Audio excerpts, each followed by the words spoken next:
unity. Conversely, any action on Rahul Gandhi can also be a galvanizing issue for the Congress support base and possibly even the entire opposition, given that freedom or lack of it is the biggest issue being raised against the current government. So the big question is, will and can Rahul Gandhi face disqualification in this matter after being convicted by the court, held guilty and then sentenced to 2 years in jail? He's got 30 days to appeal against this.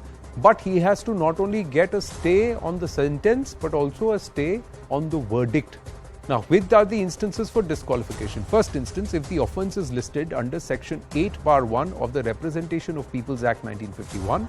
The next instance is if a prison sentence is and not less than 2 years is then pronounced. What is Section 8 of the Representation of People's Act 1951? Conviction with a sentence of more than 2 years, the person shall be disqualified from the date of conviction. Disqualification shall continue for a period of 6 years. After the release, disqualification will not be in effect if a counter appeal is filed. No disqualification if the appeal filed within 3 months of the verdict. Disqualification is not applicable until the court's disposal. Now, this aspect of 8(4) states that disqualification takes effect only after 3 months have elapsed from the date of conviction. Now, within that period, Rahul Gandhi can file an appeal against the sentence before the High Court. But while the law had initially provided for a pause on disqualification if an appeal against the conviction was filed before a higher court, simply filing an appeal will not be enough. But the convicted MP must secure a specific order of stay against the conviction of the trial court. Significantly, the stay cannot merely be a suspension of sentence under Section 389 of the CRPC, but the stay of the conviction itself. Under Section 389 of the CRPC, an appellate court can suspend the sentence of a convict while the appeal is pending. This is akin to releasing the appellant on bail.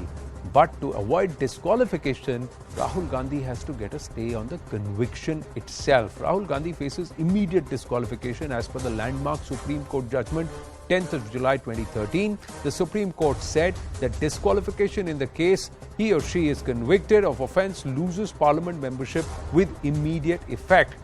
It struck down the additional layer of protection, saying no option to appeal conviction as unconstitutional. Now, this is the case of Lily Thomas. If I remember correctly, Lily Thomas versus the Union of India. Arima Sundaramji, what happens next? Now, Parliament is in session. The office of the Speaker, if they receive the judgment, can they take a decision tomorrow itself? And will Rahul Gandhi then stand disqualified till he gets redressal or some relief from a higher court? Look, if it's brought to the notice of the Speaker would definitely issue notice to Mr. Rahul Gandhi and say, look here, this is what I've been informed, that there is a sentence of 2 years which merits your disqualification. Do you have any reply to this? Of course, the whole procedure can be hastened up, but without a doubt, one sentence to 2 years or more, it results in a disqualification. Now, as you yourself said it quite correctly, a stay of the sentence is insufficient. Suspension of the sentence is insufficient. There has to be stay of the conviction. That is, there has to be stay of the judgment convicting him. Because unless there is a stay of the judgment convicting him, he continues standing convicted. Nowhere does the Representation of People's Act say that he must be in prison for 2 years. It merely says he must be sentenced. Now you have stayed the sentence, but suspended the sentence. What does suspension of the sentence really mean? That you won't commence your sentence for the next 30 days.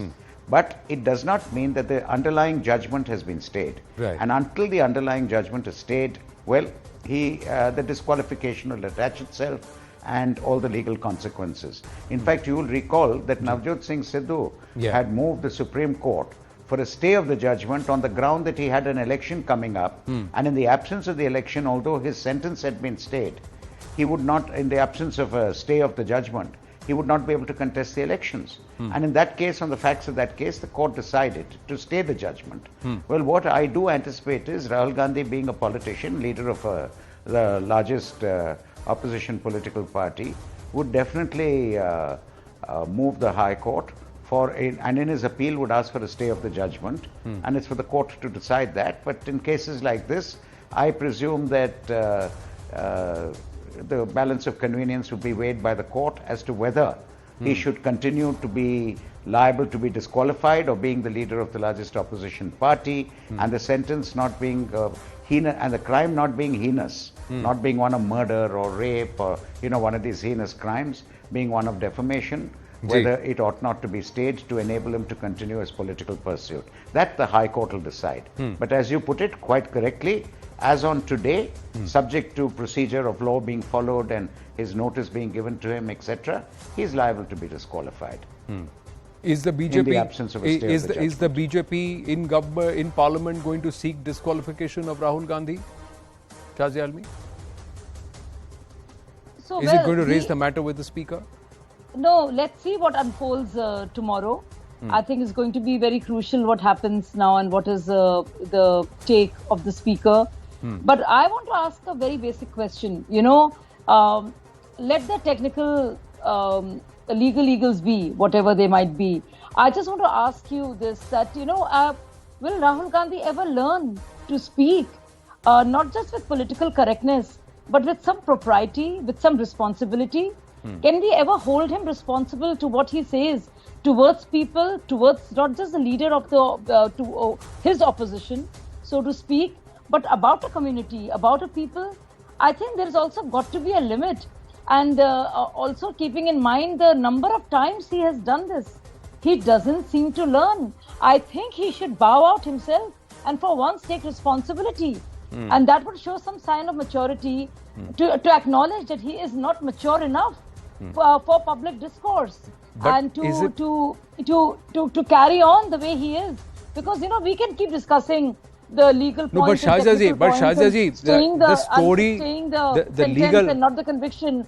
But the fact is that this has gone on for too long. After how he conducted himself in abroad, I mean Cambridge and in London and in various other places, and the six cases that he has behind him, the BJP can raise this issue. Shahzia ji, the BJP can raise this as a political matter. But can the BJP can the government expel him or pull him up for disciplinary action in Parliament? No. For what he said abroad? No. But I wanted to understand from Aryabhat Sundaram whether or not does he still stand, is he liable for disqualification if the Speaker takes cognizance? That remains, yes, it happens.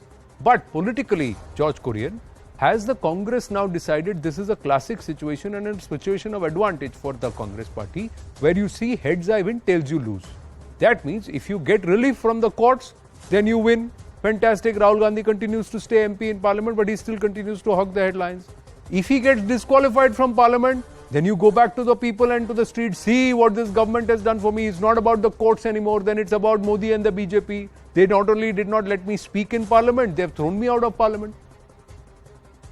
So once again, this works very well for the Congress and for Rahul Gandhi. Are you sitting in that kind of a position? Well, I don't quite agree. It's a matter of heads we win and tails you lose. I also strongly don't agree to what Shahzia and me just mentioned some time back, that the Congress party has lost the faith in the judiciary and things like that. It's not that's not the case. The Congress party has complete faith in the judiciary. It's just a matter of that the lower court, the magistrate court's verdict, it is not inagreeable to that respectfully, and it will challenge the higher up courts with respect to. Then why did Mr. Mallikarjun Kharge say what he did as party president? I'm sure Mr. Kharge has spoken in the right spirit about the judiciary and not otherwise. And, did you hear his comment, George? Did you hear his comment?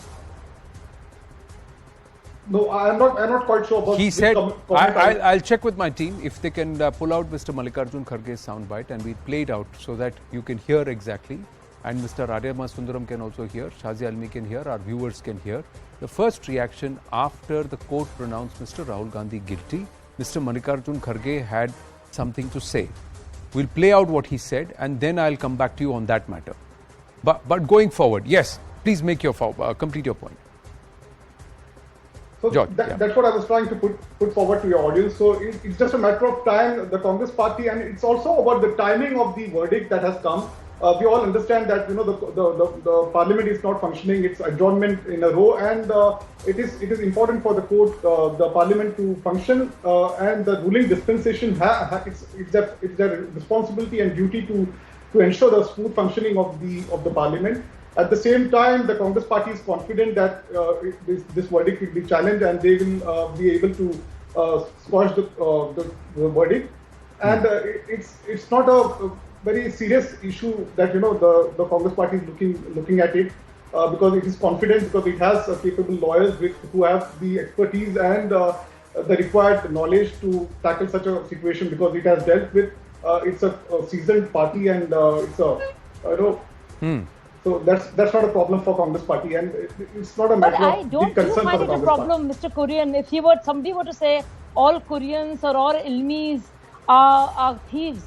I mean, do you see how he betrays a sense of a lack of maturity and just decency? Is it part of civil discourse to have a leader speak like this about a community or about a group of people or about a few people who organize within a tribe or a caste or a community or a strata of society? I think it's extremely problematic.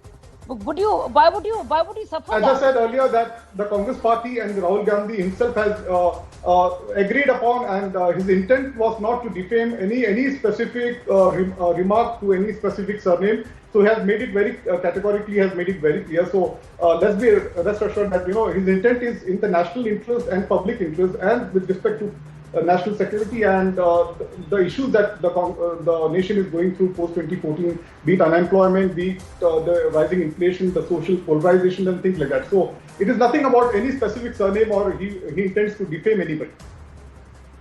But those are the very words that have been found objectionable, that have led to this. And I think that's the crux of the matter. Here is what I wanted to play out, what Mr. Kharge said. And Arima Sundaramji, what does this imply? Please tell me, is it responsible conversation about the courts and its functioning? Please listen to this. बाद में देखेंगे, अब तो bell मिला है, फिर सोचेंगे. हमको मालूम था पहले से ये लोग जज को बदलते गए, ये सारी चीजें करते गए, हमको तो अंदाजा लग रहा था. लेकिन हम कानून में विश्वास रखने वाले हैं, जुडिशरी में विश्वास रखने वाले हैं, और कानून के तहत ही हम लड़ेंगे. कानून के तहत ही लड़ेंगे. To say something and then thereafter qualified, we have faith in the judiciary, Mr. Arima Sundaram. We knew it beforehand. They kept changing the judges. And then they say, but we'll fight it by process of law. When I heard this just now, I was reminded of Mark Antony's speech in Julius Caesar, when he says what he wants and says, but Brutus is an honorable man. I think that's exactly what we heard just now. I think it's quite shocking that any political leader should imply in this manner that there is a lack of probity in the proceedings, and then say, but we have faith in the judiciary. I'm sorry, I didn't hear this earlier, but the least I can say is it's very unfortunate that head of the opposition in the parliament should have spoken like this. I think it's very, very unfortunate. I just hope it doesn't escalate further, and I'm sure that he's regretting the words as we speak. But this has been the attitude, George Kurian. If things go in your favor, at least somebody is saving democracy. If they don't, if the judgments don't go in your favor, look, they are managing the courts also. The courts are also compromised. How is that fair? How is that fair to any person whose integrity or broad brushing, just like it? If somebody asks you a question, you are there holding Modi's torch, your flag bearer for Modi. If somebody doesn't ask, hamare taraf ke log hain. How is that fair? How is that okay in public discourse? How can you decide and broad brush somebody's by default and say, keh diya so keh diya? Isn't that the attitude on display, sir? Well, Anand, I strongly believe that the Congress party is one party who doesn't speak as per the convenience. So I strongly believe it's about and Mr. Kharge also has categorically said that we believe in the judiciary system and the law of the land. So we will challenge the verdict as per the law. And he never mentioned that they don't have the faith in the judiciary to begin with. No, but George, please allow me to say it hypothetically. I believe you're a Congress plant. I believe you're sitting on that chair because the Congress party has allowed you to sit. But I believe you're a fair man. And I have full trust in your integrity that you will not take any political sides. Now, what kind of a statement is this? Another. Can you hear me now? Can you hear me now? I'm sorry, the line has got disconnected. We'll try and strategically we lose the audio connection with George Kurin. But this is a technical one, not a deliberate one. We'll try and connect with George Kurin. But Shaji Almi, please tell me. Is this fair? Is this probity? Is this how you're going to say politics, my way or the highway? I mean, it doesn't have to be anybody's way. It has to be, we have to follow the rule of law, one. We have to go by the rule book, and that is pretty much the same for everybody. And that is our, that is part of our contract with the nation, every citizen's. So I would like to say that I don't know how many chances Rahul Gandhi would also want for himself, because if he doesn't find himself capable enough to conduct himself where propriety goes, where decency goes, where responsibility goes, or word and action, then there is only this much your party can do for you. Right. And I think beyond a point it just doesn't work. It's untenable to go on and on, one after the other. Right. And Arima Sundaramji has just left us. He has another debate or another engagement, so I thank him. Yeah, please complete, Shadid. Yeah, please, thank you. So this order has come 2 years later. So I don't know. Again, if you talk about timing, again if we talk about 3 years, 3 years, and the Congress lawyers have argued the position. I was making a point to George Kurin. I think he can hear us now. Yes, George, can you hear me? 3 years for them to I can hear you. exactly. George, I am asking you.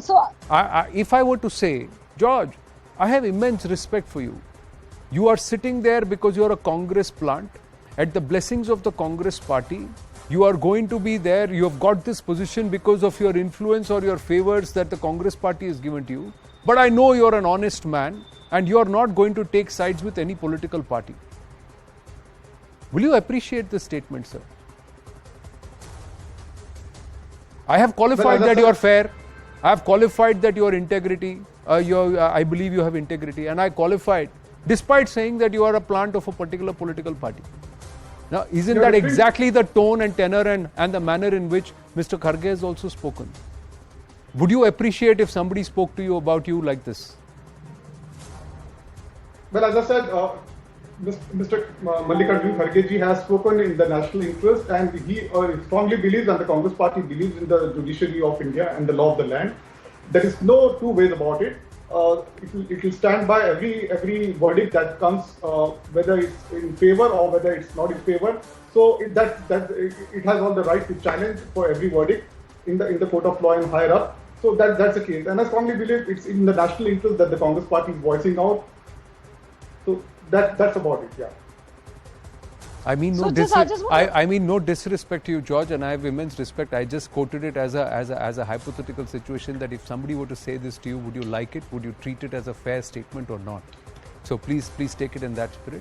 Whether your answer convinces me and my report and our viewers, we leave the juries out on that. I have